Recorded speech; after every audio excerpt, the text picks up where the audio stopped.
Hey, Dr. Jessup. So I'm just going to do my quick little section of the presentation here. I know it's been a while, but I'm still trying to get it done. I will email you the, the PowerPoint slides that I've added to my groups. Cameron's and Sarah's are first, and my slides are kind of the last three. For the works cited, I use the same sources that they did. So nothing new to be worried about there. So here we go. So we have role perspectives. How does the family want to help their child get educated, right? A lot of times families may not know exactly what to do. They've never had to work with a special education person or student, obviously, or someone with a handicap or disability or exceptionality. And so without a school corporation kind of assisting them in how to educate their child, they may have no clue what to do.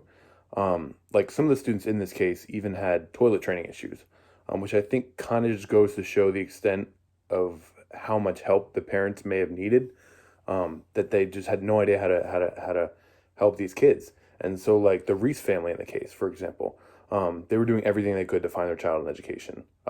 Their son had a whole slew of challenges that they had to work with, and they kept trying to find schools for him, and they couldn't do it. They kept trying to find like in-home training programs for him, and they couldn't do it. And the schools were not being held accountable federally or in any way.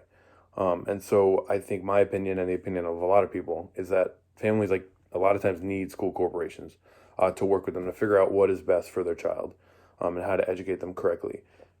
And now, for the most part, with the introduction of new legislation and such, schools must and they can't deny access to these families that just want so hard for their child to live, somewhat meaningful life.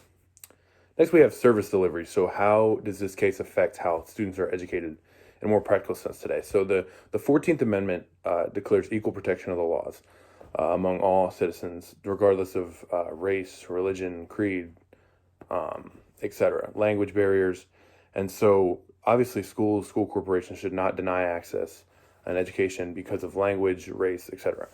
But I think the pattern that you kind of see in this case is that the school corporations were using loopholes to deny access to students with handicaps.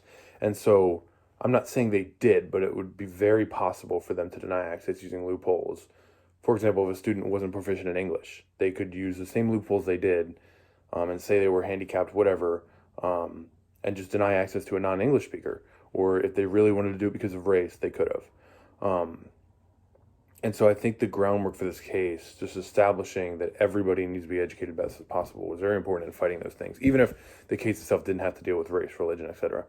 The case does point out placement in a regular public school class is preferable to placement in a special public school class, and placement in a special public school class is preferable to placement in any other type of program of education and training. And so this kind of lays the groundwork for, okay, first off, we're going to be inclusive as possible, right? And if that, the next step then after that is to be in a special public school class. And the next step after that is home training.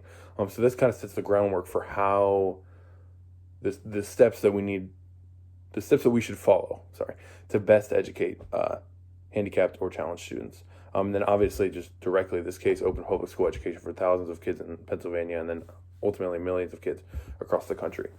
So last year we have least restrictive environment and free appropriate public education.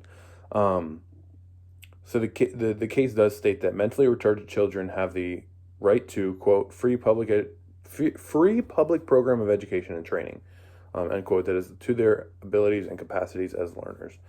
So that's obviously free appropriate public education applied there. And then kind of that groundwork that I laid out before of, first off, we want to be inclusive, then we want a special public school class, and then we want a home program. That kind of lays out least restrictive environment. So the priorities that we have regarding the environment. And obviously students should be educated alongside peers if possible at all. And then kind of the aftermath. After the decision, 1971-72, there were 27 federal court cases that followed before 1975 that all put pressure on the government to make some legislation that helped out these students. And so IDEA was formed in 1975. It was known as the Education for All for All Handicapped Act at the time. And so IDEA obviously guarantees free appropriate public education and guarantees a least restrictive environment, or that's what it sets out to do. So I think this case is just one of many that really pressured the formation of IDEA, again, EHA at the time, but prioritizing free public education program, appropriate free public education program, and prioritizing a least restrictive environment.